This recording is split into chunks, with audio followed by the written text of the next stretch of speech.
महाराष्ट्र के पंढरपुर में एक भक्त हुए। उनका नाम था चोखोमेला। इनका जन्म माता पिता से नहीं हुआ। इनके माता पिता ब्राह्मण थे। वे हर एकादशी पर पंढरीनाथ का दर्शन करने जाते थे। एक दिन की बात है, पंडित जी के मन में आया कि भगवान का भोग लगाने के लिए कुछ आम ले चले। आम लेकर पंडित जी और उनके घर वाली मंदिर की ओर चले।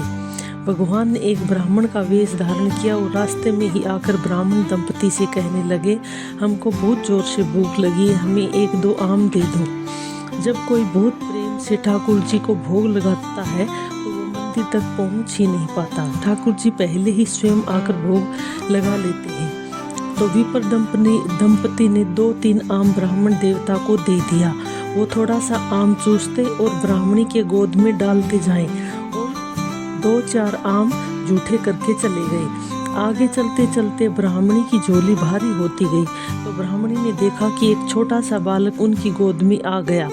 उस बालक को देखकर ब्राह्मणी ने विचार किया कि कोई नहीं मानेगा कि ये बालक अपने आप झोली में आ गया है। तो ब्राह्मणी ने बालक को एक पेड़ के नीचे छोड़ दिया। कुछ देर बाद कुछ चरमकार आए और उन्होंने बालक का लालन पालन किया। जब चोखोमेला थोड़ा बड़ा हुआ तो एक दिन उसने सोचा कि खेत से फ्रूट तोड़कर भगवान पंढरीनाथ को भोग लगाने के लिए ले जाता हूँ। उसने बहुत सारे केले तोड़कर गठरी बांध ली और गांव से लगभग 12 किलोमीटर दूर भगवान के मंदिर के लिए चल दिया। भक्ति भाव में भरा हुआ चोखोमेला मंदिर के अंदर तक पहुंच गया तो पंडे पुजारियों ने उसे खूब कूटा और बाहर भगा दिया। चोखोमेला बाहर एक पेड़ के नीचे बैठा हुआ था। तभी भगवान ने बालक का रूप धारण किया और चोखोमेला से जाकर केले मांगकर खाने लगे। तब चोखोमेला ने कहा, पहले तो कुटवाते हो फिर आकर पाते हो, प्रभु आपकी लीला भी अद्भुत है। तब भगवान ने कहा, ये बचे हुए केले भी मुझे दे दो। मंदिर में रुक्मिणी भी आज भूखी है, आज हमने भोग नहीं लगाया है। जब सुबह मंदिर खोला गया तो मंदिर में केले के छिलके बिखरे हुए देखकर पुजारियों ने कहा कि वह चरमकार छिपकर फिर से मंदिर के गर्भगृह में आकर केले खाकर गया है।